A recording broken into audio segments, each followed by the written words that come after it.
This lime tree bower, my prison, by Samuel Taylor Coleridge.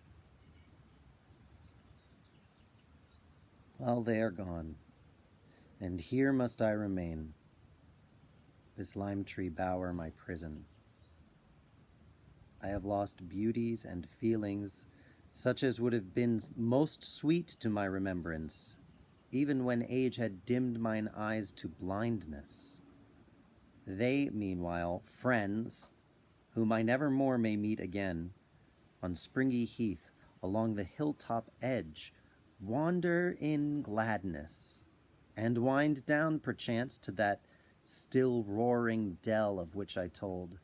The roaring dell, o'er-wooded, narrow, deep, and only speckled by the midday sun, where its slim trunk the ash from rock to rock flings arch-like a bridge, that branchless ash, unsunned and damp, whose few poor yellow leaves ne'er trembled in the gale, yet tremble still, fanned by the waterfall.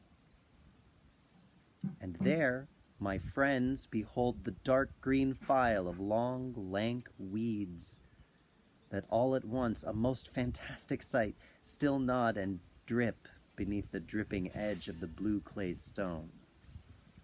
Now my friends emerge beneath the wide, wide heaven, and view again the many-steepled tract, magnificent, of hilly fields and meadows, and the sea, with some fair bark, perhaps, whose sails light up the slip of smooth, clear blue betwixt the two isles of purple shadow.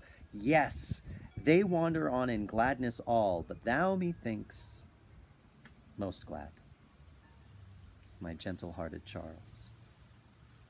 For thou hast pined and hungered after nature many a year, in the great city pent, winning thy way with sad yet patient soul, through evil and pain and strange calamity.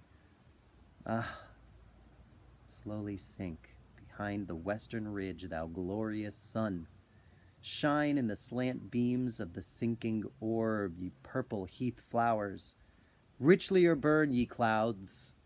Live in the yellow light, ye distant groves, and kindle, thou blue ocean, so my friend, struck with deep joy, may stand as I have stood, silent with swimming sense, yea, gazing round on the wide landscape. Gaze till all doth seem less gross than bodily, and of such hues as veil the Almighty Spirit, when yet he makes spirits perceive his presence. A delight comes sudden on my heart, and I am glad as I myself were there. Nor in this bower, this little lime tree bower, have I not marked much that has soothed me. Pale beneath the blaze hung the transparent foliage, and I watched some broad and sunny leaf, and loved to see the shadow of the leaf and stem above dappling its sunshine.